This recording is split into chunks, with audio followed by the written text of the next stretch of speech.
ስምምነቱ አብቅቷል። ስራውን ለአንዴና ለመጨረሻ ጊዜ እንጨርሰዋለን። ይህ የፕሬዝዳንት ዶናልድ ትራምፕ ትዕዛዝ ነው። መካከለኛው ምስራቅ በሁለተኛው ቀን የአሜሪካ እጅግ ከባድ የአየር ጥቃት እየተናወጠ ይገኛል። ባለፈው ሰኔ 17 የተፈረመው ጊዜያዊ የተኩስ አቁም ስምምነት ለአንድ ወር እንኳን ሳይቆይ ሙሉ በሙሉ መፍረሱን ትራምፕ በይፋ አውጀዋል። አሜሪካ በኢራን የባህር ዳርቻዎች ላይ 90 ወታደራዊ ኢላማዎችን ያደቀቀች ሲሆን ፍንዳታዎቹ የኢራንን የኒውክሌር ማዕከል እስከ ማናወጥ ደርሰዋል። በሌላ በኩል ቴሄራን ታይቶ የማይታወቅ አዲስ ወታደራዊ ዶክትሪን ይፋ አድርጋለች።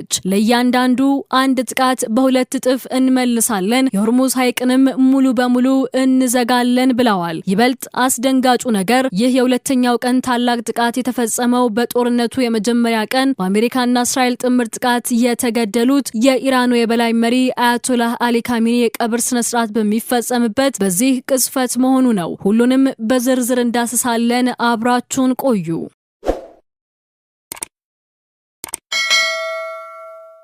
ባለፈው ሰኔ 17 ቀን 2026 በዋሽንግተንና በቴህራን መካከል ተፈርሞ የነበረውና በመካከለኛው ምስራቅ የተቀሰቀሰውን ታላቅ ጦርነት በዘላቂነት ያቆማል ተብሎ ትልቅ ተስፋ ተጥሎበት የነበረው ጊዜያዊ የተኩስ አቁም የጋራ መግባቢያ ሰነድ ከአንድ ወር ባነሰ ጊዜ ውስጥ ሙሉ በሙሉ መክሸፉንና ማክተሙን ፕሬዝዳንት ዶናልድ ትራምፕ በይፋ አውጀዋል። ይህ ማስታወቂያ የተሰማው የአሜሪካ ጦር በኢራን ላይ የሁለተኛ ቀን መጠነ ሰፊ አየር ድብደባ መጀመሩን ተከትሎ ነው። ዶናልድ ትራምፕ በትሩዝ ሶሻል ገጻቸው ላይ በጻፉት እጅግ ቁጣ የተሞላበት መልእክት ይህ ኢራን ትላንት በሆርሙዝ ባህረ ሰላጤ ላይ በንግድ መርከቦች ላይ ለፈጸመችው የቦምብ ጥቃት የተሰጠ ቀጥተኛ የበቀል እርምጃ ነው። ድርጊቱ ድጋሚ ከተደገመ ግን ነገሩ ከዚህ እጅግ የባሰ ይሆናል በማለት ለቴህራን ከባድ ማስጠንቀቂያን ሰጥተዋል። ይህ በእንዲህ እንዳለ በአንካራ በተካሄደው የኔቶ መሪዎች ጉባኤ ላይ የተገኙት ፕሬዝዳንት ትራምፕ ከጉባኤው ጎን ለጎን ለጋዜጠኞች በሰጡት መግለጫ አሜሪካ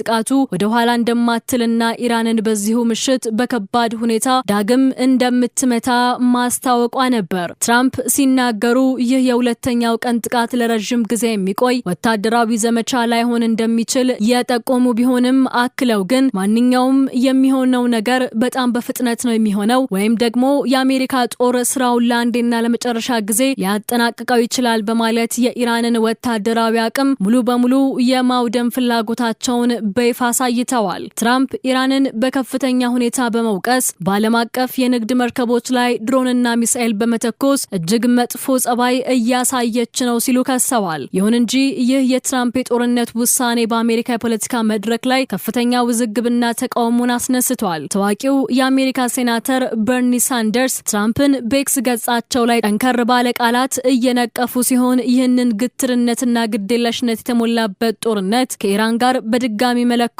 አሜሪካን ጠንካራ ያደርጋትም፣ ይልቁንም የብዙ ንጹሃን ዜጎችን ህይወት ይበላል፣ የግብር ከፋዩንም የአሜሪካውያን ገንዘብ በከንቱ ያባክናል ብለዋል። ሳንደርስ አክለውም ትራምፕ መጀመሪያውኑ አሜሪካን በውሸት ላይ በተመሰረተ የውጭ ጦርነት ውስጥ ከከተተ በኋላ አሁን ደግሞ ከአንድ ወር ባነሰ ጊዜ ውስጥ የተኩስ አቁም ስምምነቱን አብቅቷል ማለቱ አደገኛ አካሄድ መሆኑን ገልጸዋል። የሚገርመው የዲፕሎማሲው ወሬ ትራምፕ ከአንካራ የኔቶ ጉባኤ ሲመለሱ በመጣበት አዲስና የኳታር መንግስት በስጦታ ባበረከተለት እጅግ ዘመናዊ ጄት ፋንታ ባሮጌው ኤርፎርስ ዋን የአየር ላይ ጉዞውን ለማድረግ መምረጡ በዋሽንግተን የደህንነት ክበቦች ውስጥ ትልቅ ጥያቄ አስነስቶ ነበር። ከጋዜጠኞች ለቀረበላቸው ጥያቄ ማለትም ከኢራን በኩል በኤርፎርስ ዋን ላይ የተሰነዘረው እውነተኛና አስተማማኝ የደህንነት ስጋት መኖር አለመኖሩን ሲጠየቅ ትራምፕ ጥያቄውን አጣጥሎታል።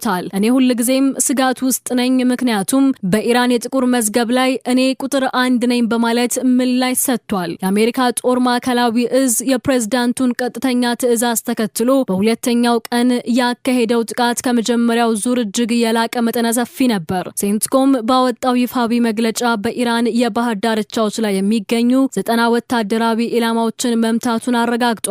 እነዚህ ኢላማዎች የአየር መከላከያ ስርዓቶች፣ የራዳር ጣቢያዎችና የባህር ኃይል የሎጂስቲክስ መሰረተ ልማቶች ናቸው። ፍንዳታ ከተሰማባቸው ካላቸው ቁልፍ የኢራን ግዛቶች መካከል በሆርሙዝ ሐይቅ አቅራቢያ የምትገኘውና ስልታዊ የወደብ ከተማ የሆነችው ባንደር አባስ ቢያንስ 8 ከባድ ፍንዳታዎች ያስተናገደች ሲሆን ሲሪክና ጃስክ ከተሞችም በሚሳኤል ተደብድበዋል። በተለይ ደግሞ የኢራን የኒውክሌር ኃይል ማመንጫ ጣቢያ የሚገኝበት የቡሸህር ግዛት በጥቃቱ የተናወጠ ሲሆን የኢራን የዜና ወኪል የኒውክሌር ጣቢያው ራሱ ጉዳት እንዳልደረሰበት ቢገልጹም በቅርበት የሚገኘው የኢራን አብዮታዊ ዘብ ወታደራዊ ሰፈር ግን በከባድ ሁኔታ መመታቱና በእሳት መጋየቱን ዘግበዋል። ይህ የአሜሪካ ሁለተኛ ቀን ድንገተኛ ጥቃት በመካከለኛው ምስራቅ የነበረውን የዲፕሎማሲ ተስፋ ሙሉ በሙሉ ያጨለመ ክስተት ሆኗል። አሜሪካ በኢራን የባህር ዳርቻዎች በባንደር አባስ በሲሪክና በቡሻሃር ወታደራዊ ይዞታዎች ላይ ሰነዘረችውን የሁለተኛ ቀን መጠነ ሰፊ ጥቃት ተከትሎ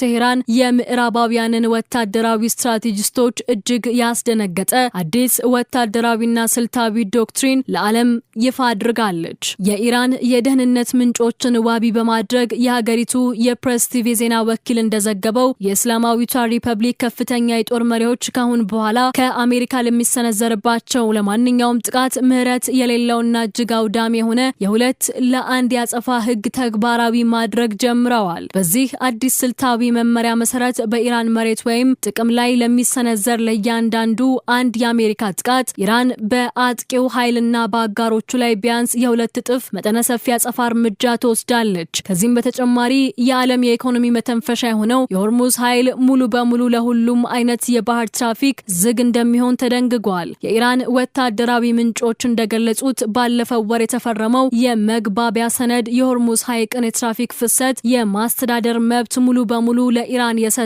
በመሆኑ ከአጥቂው አሜሪካ በሚሰነዘር ዛቻና ማስፈራራት የሚፈጠርን ማንኛውንም አዲስ የባህር መስመር ዝርጋታ በፍጹም እንደማይፈቅዱ አስታውቀዋል። ይህ በእንዲህ እንዳለ የኢራን ከፍተኛ ወታደራዊ እዝ ሀታም አልአንቢያ ለአሜሪካ ጦር ድጋፍ የሚሰጡ የባህረ ሰላጤው ሀገራትን በይፋ በጥብቅ ቃላት አስጠንቅቋል። እዙ ባወጣው መግለጫ የአሜሪካ አጥቂ ጦር የኢራን ሉዓላዊነትና ግዛት እንዲደፍር ማንኛውንም አይነት የመሬት የአየር ክልል ወይም የሎጂስቲክስ ድጋፍ የሚሰጥ የክልሉ ሀገር ለኢራን የታጠቁ ኃይሎች ህጋዊ ጦርነት ኢላማ ይሆናል በማለት ፍንጭ ሰጥቷል። የኢራን ፓርላማ አፈ ጉባኤ መሐመድ ባጊር ቃሊባፍ ይህንን አቋም በማጠናከር በኤክስ ገጻቸው ላይ አሜሪካ ቃል ኪዳን ማፍረስና ማስፈራራት ያለ ክፍያ የሚያልፍበት ዘመን ማክተሙን እስካሁን አልተረዳችም። በግልጽ ለመናገርም ብትመቱን ትመታላችሁ ሲሉ ጽፈዋል። ይህ የቃላት ጦርነት ወዲያውኑ ወደ መሬት ፍልሚያ ተቀይሯል። ሐሙስ ማለዳ ላይ የኢራን እስላማዊ አብዮታዊ ዘብ የጦር መሰረቶቹን መምታቱን ተከትሎ በባህሬን እና በኩዌት በሚገኙ የአሜሪካ ስልታዊ ይዞታዎች ላይ ለሁለተኛ ተከታታይ ቀን የሚሳኤልና የድሮን ውርጅብኝ አውርዷል። በመላው ባህሬን በተለይም የአሜሪካ 5ኛ የባህር ኃይል እዝ ዋና መስሪያ ቤት በሚገኝበት የማናማ ከተማ ዙሪያ ቢያንስ ለ2 ጊዜያት የአየር ላይ ጥቃት መከላከያ ሳይረኖች በከፍተኛ ሁኔታ የጮሁ ሲሆን በደረሰ የጉዳት መጠን ላይ ከአሜሪካ መከላከያ ሚኒስቴር እስካሁን የተሰጠ ይፋዊ መግለጫ የለም። በኩዌት በኩልም በተመሳሳይ ሁኔታ ከፍተኛ ውጥረት የነገሰ ሲሆን የኩዌት ጦር ከፍተኛ እዝ ወደ ሀገሪቱ ሰማይ የገቡትን በርካታ የኢራን አጥፊ ድሮኖችና የረጅም ርቀት ሚሳኤሎች በአየር ላይ መጥቶ ለማክሸፍ የአየር መከላከያ ስርዓቶቻቸው በከፍተኛ ፍልሚያ ላይ መሆናቸውን በይፋ አረጋግጧል። ጦርነቱ በሁለተኛው ቀንም የቀጠናውን ሀገራት ሰማይ በሚሳኤል ብርሃን ሲያናውጥ የኢራን ብሔራዊ ቴሌቪዥን ስልታዊ ጠቀሜታ ባላትና በኢራን ቁጥጥር ስር በምትገኘው በአቡ ሙሳ ደሴት ላይ ተጨማሪ የአሜሪካ በሚሳኤል የተደገፉ ፍንዳታዎች መሰማታቸውን ዘግቧል። ይህ ደግሞ ፍልሚያው ወደ ሆርሙዝ ሐይቅ እምብርት ሙሉ በሙሉ መግባቱን ያሳያል። ይህ መላው የመካከለኛው ምስራቅ ቀጠና ያናወጠ ሁለተኛው ቀን ታላቅ የአየር ላይ ፍልሚያ እና የሚሳኤል ውርጅብኝ የተፈጸመው በሚሊዮኖች የሚቆጠሩ ኢራናውያን እጅግ በከበደ የሐዘንና የቁጣ ድባብ ውስጥ በነበሩበት በዚሁ ልዩ ቅጽበት ነበር። የሀገሪቱ ዜጎች በጦርነት የመጀመሪያው ቀን በአሜሪካና በእስራኤል ጥምር ድንገተኛ የአየር ድብደባ የተገደሉትን የኢራንን የበላይ መሪ አያቶላህ አሊ ካሚኒ በገዛ የትውልድ ቀያቸው በሰሜን ምስራቅ ኢራን በምትገኘው ማሻድ ከተማ ለመቅበር የመጨረሻ ዝግጅታቸውን እያጠናቀቁ ነበር።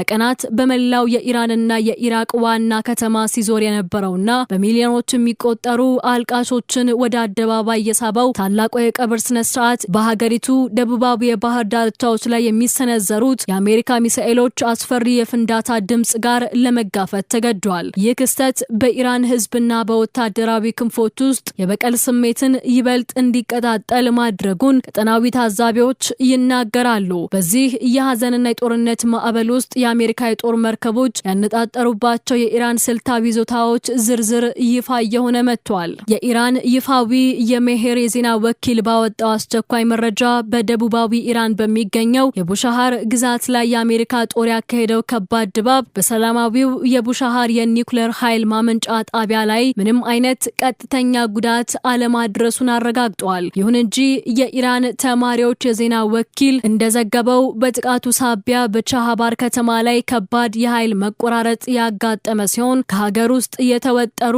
3 ዋና ዋና ኤሌክትሪክ መስመሮች ተቋርጠው ነበር። የኢራን መሐንዲሶች ባደረጉት አስቸኳይ ርብርብ ሁለቱን መስመሮች በፍጥነት መመለስ የቻሉ ቢሆንም በቡሻሃር የሚገኘው እስላማዊ አብዮታዊ ዘብ ወታደራዊ ሰፈር ግን በከባድ እሳት መጋየቱ ታውቋል። ይህ በአሜሪካና በኢራን መካከል የተለኮሰው ግልጽ ጦርነት ወዲያውኑ የዓለምን የኢኮኖሚ መተንፈሻ ቱቦ በከፍተኛ ኃይል ነክቶታል። ጦርነቱ በሁለተኛው ቀን መቀጠሉና የሆርሙዝ ሐይቅ ሙሉ በሙሉ ሊዘጋ ይችላል የሚል የኢራን ዛቻ ሮብ ዕለት የዓለም አቀፍ ገበያዎች ሲዘጉ የአሜሪካ የሰንጠረዥ ገበያዎች በከፍተኛ ሁኔታ እንዲያሽቆለቁሉ አድርጓቸዋል። በአንጻሩ የዓለም አቀፉ የነዳጅ ዋጋ መለያ የሆነው ብሬንት ክሩድ በአንድ ጀንበር ከ5 በመቶ በላይ በሆነ አስደንጋጭ ፍጥነት በመጨመር በአንድ በርሜል $80 ለመንካት ተቃርበዋል። የምጣኔ ሀብት ባለሙያዎች በከፍተኛ ስጋት እንዳስጠነቀቁት የዓለም 20 በመቶ ነዳጅ የሚንቀሳቀስበት የሆርሙዝ ሐይቅ ፍልሚያው በዚሁ ከቀጠለና ኢራን አዲሱን የ2-ለ-1 ዶክትሪን ተጠቅማ መተላለፊያውን ሙሉ በሙሉ ከዘጋችው የነዳጅ ዋጋ ቁጥጥር ውጪ ከመሆኑም በላይ መላው ዓለም ወደ ከረረ የኢኮኖሚ ቀውስ ሊያመራ ይችላል። አሜሪካ ስራውን በፍጥነት አጠናቅቃለሁ ብትልም ቴህራን ግን ለረጅም ጊዜ የሚዘልቅ የአጸፋ የደፈጣ ጦርነት መረብ ዘርግታ መዘጋጀቷን የደህንነት ተንታኞች እየገለጹ ይገኛሉ። ክብሯትና ክብሯን ትራምፕ ስራውን ለአንዴና ለመጨረሻ ጊዜ እንጨርሰዋለን ማለቱና የኢራን የ2-ለ-1 ያጸፋ ዶክትሪን ዓለምን ወደ 3ኛው የዓለም ጦርነት እየገፋት ሲሆን የሃሚኒ ግድያ ደግሞም እረፍት አልባው የቀብር ስርዓት ኢራንን ያስቆጣ ሆኗል። ወቅታዊ መረጃዎችን በፍጥነት ለማግኘት ቻናላችንን ሰብስክራይብ ማድረግና የደውል ምልክቱን መጫን አይርሱ። ሰላም ቆዩን።